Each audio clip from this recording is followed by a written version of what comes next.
Book 5, Chapter 2. How, after the death of Joshua their commander, the Israelites transgressed the laws of their country and experienced great afflictions.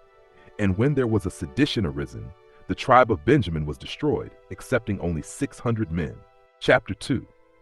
1.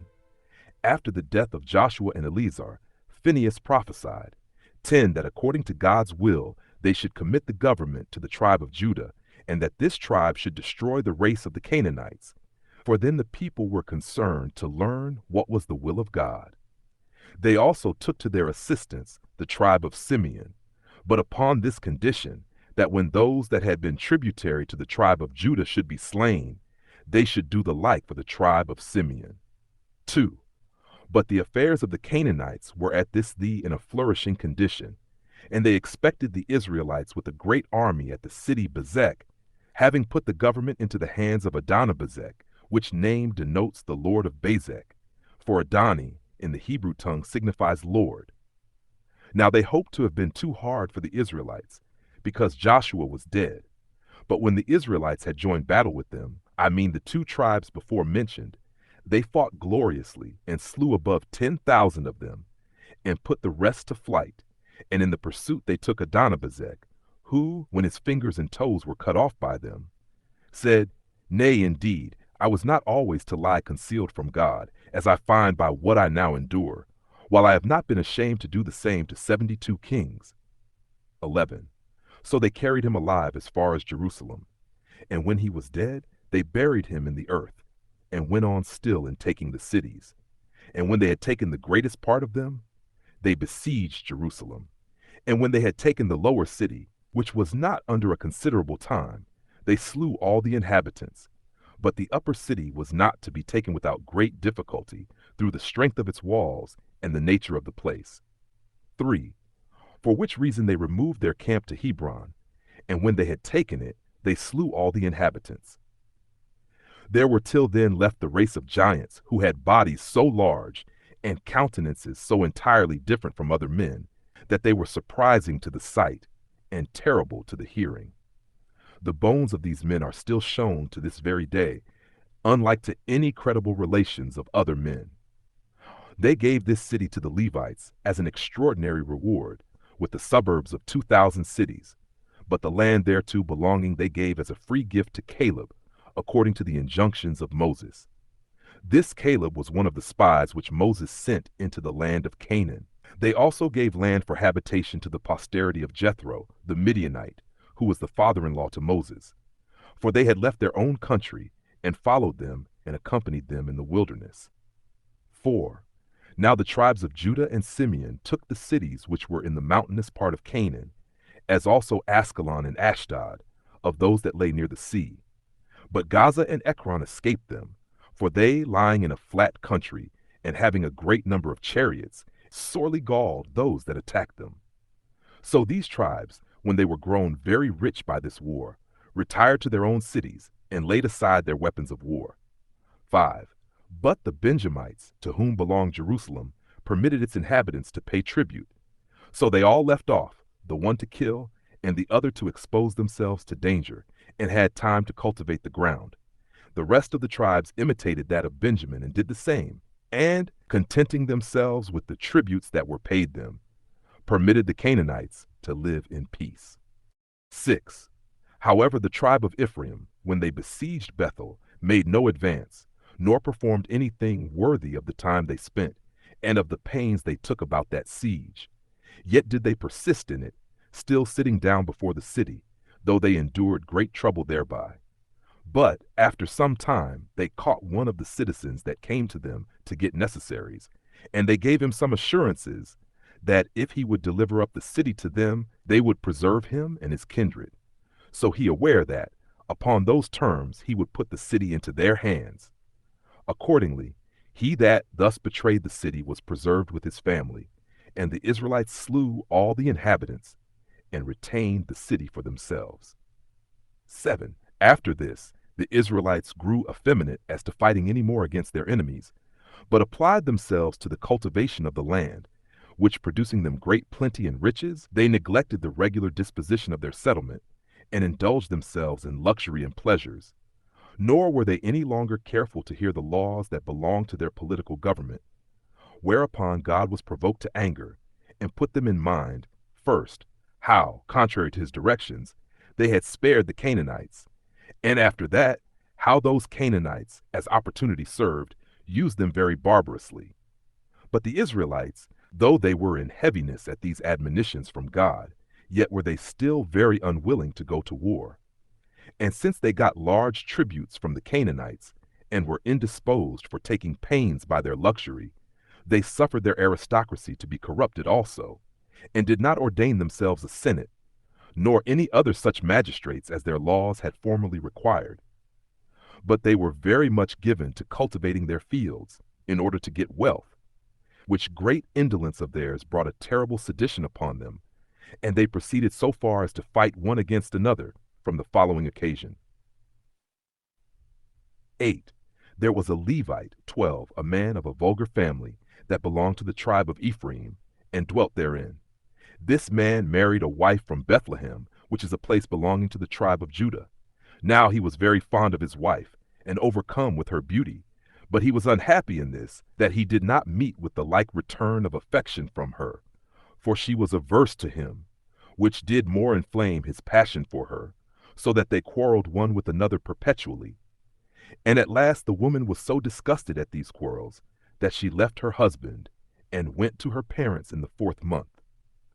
The husband being very uneasy at this her departure, and that out of his fondness for her, came to his father and mother-in-law, and made up their quarrels, and was reconciled to her, and lived with them there 4 days, as being kindly treated by her parents.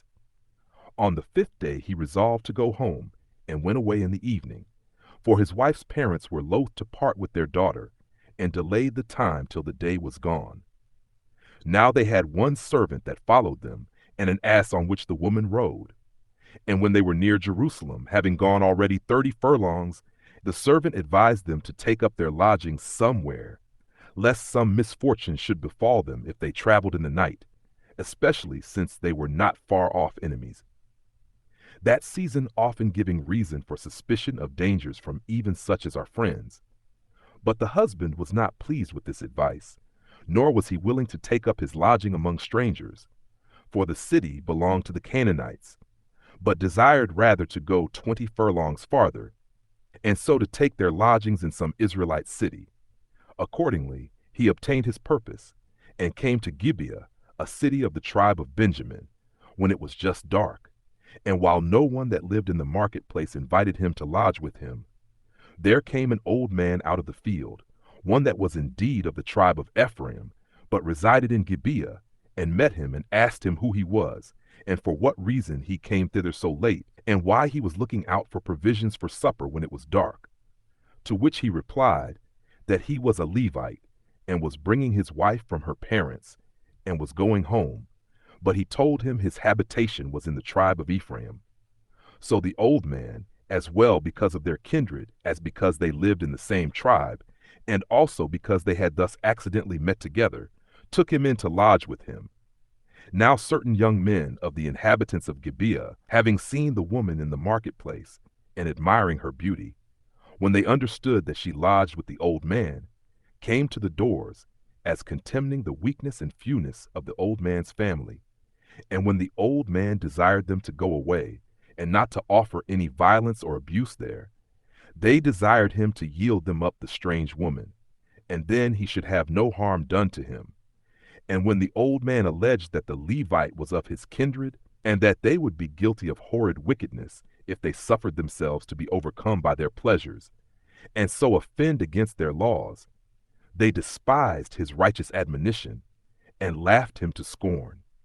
They also threatened to kill him if he became an obstacle to their inclinations. Whereupon, when he found himself in great distress, and yet was not willing to overlook his guests and see them abused, he produced his own daughter to them, and told them that it was a smaller breach of the law to satisfy their lust upon her than to abuse his guests, supposing that he himself should by this means prevent any injury to be done to those guests. When they no way abated of their earnestness for the strange woman, but insisted absolutely on their desires to have her, he entreated them not to perpetrate any such act of injustice, but they proceeded to take her away by force, and indulging still more the violence of their inclinations, they took the woman away to their house, and when they had satisfied their lust upon her the whole night, they let her go about daybreak. So she came to the place where she had been entertained under great affliction at what had happened, and was very sorrowful upon occasion of what she had suffered, and durst not look her husband in the face for shame, for she concluded that he would never forgive her for what she had done. So she fell down and gave up the ghost. But her husband supposed that his wife was only fast asleep, and thinking nothing of a more melancholy nature had happened, endeavored to raise her up, resolving to speak comfortably to her, since she did not voluntarily expose herself to these men's lust, but was forced away to their house.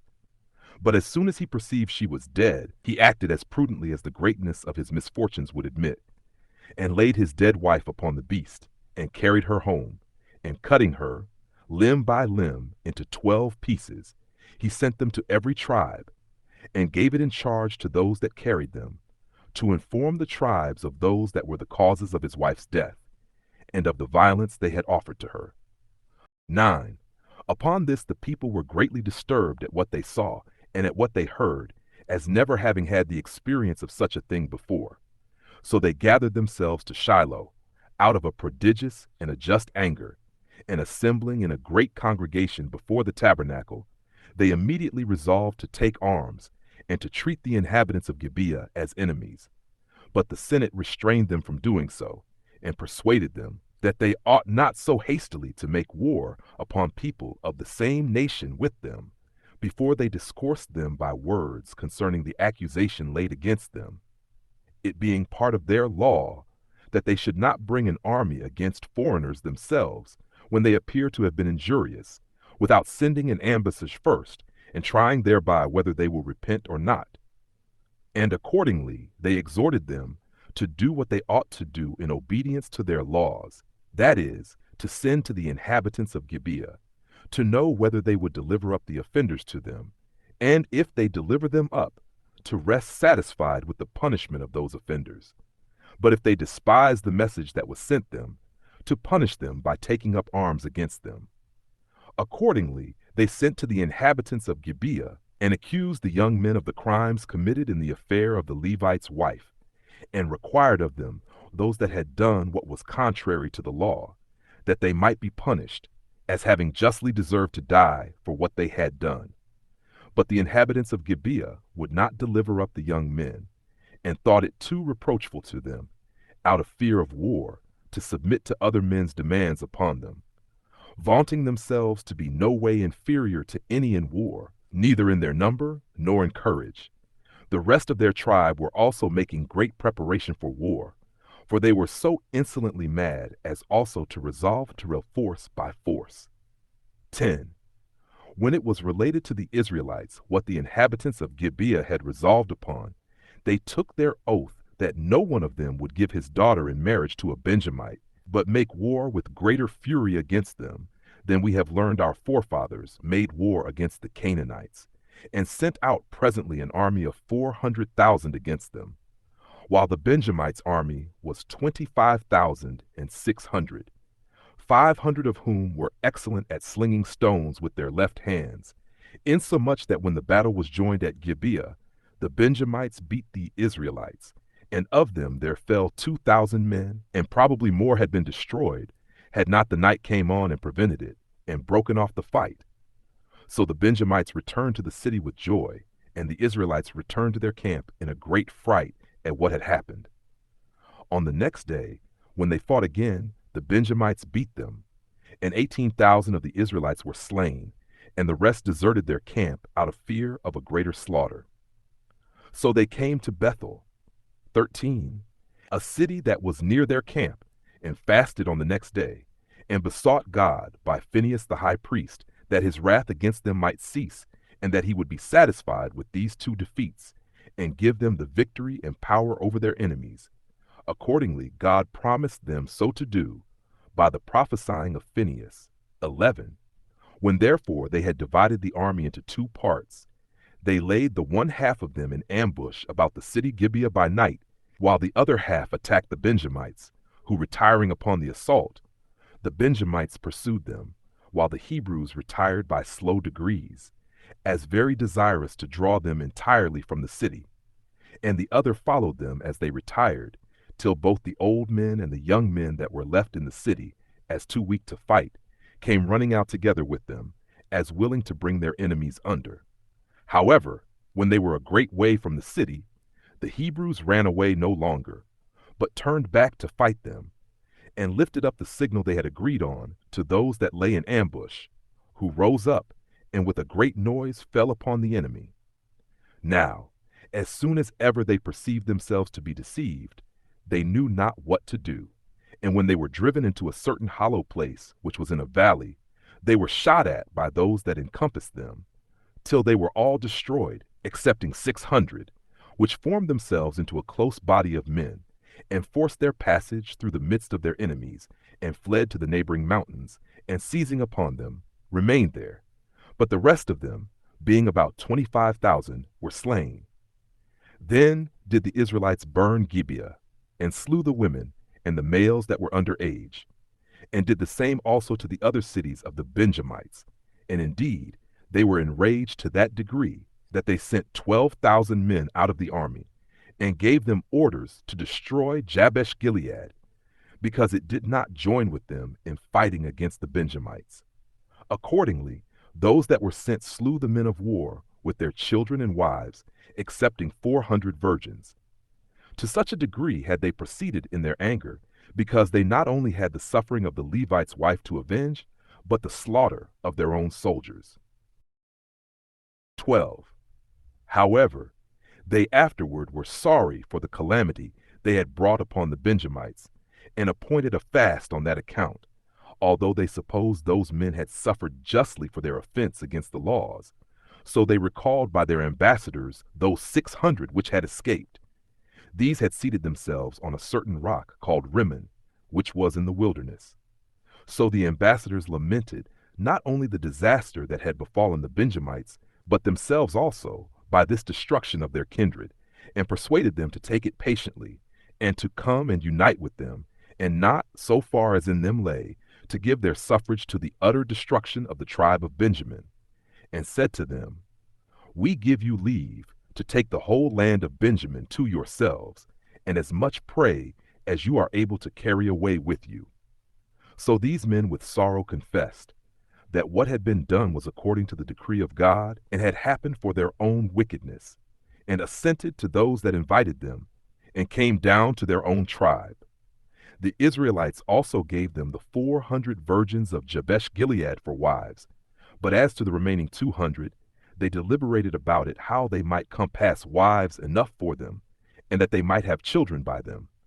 And whereas they had, before the war began, taken an oath that no one would give his daughter to wife to a Benjamite, some advised them to have no regard to what they had sworn, because the oath had not been taken advisedly and judiciously, but in a passion, and thought that they should do nothing against God, if they were able to save a whole tribe which was in danger of perishing, and that perjury was then a sad and dangerous thing, not when it is done out of necessity, but when it is done with a wicked intention.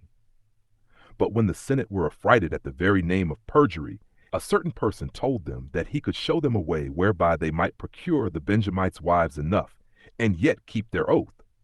They asked him what his proposal was.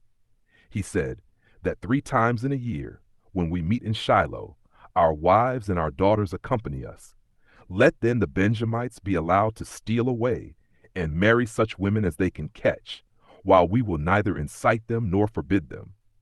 And when their parents take it ill, and desire us to inflict punishment upon them, we will tell them that they were themselves the cause of what had happened, by neglecting to guard their daughters, and that they ought not to be over angry at the Benjamites, since that anger was permitted to rise too high already. So the Israelites were persuaded to follow this advice, and decreed that the Benjamites should be allowed thus to steal themselves wives. So when the festival was coming on, these 200 Benjamites lay in ambush before the city, by 2 and 3 together, and waited for the coming of the virgins in the vineyards and other places where they could lie concealed. Accordingly, the virgins came along playing, and suspected nothing of what was coming upon them, and walked after an unguarded manner.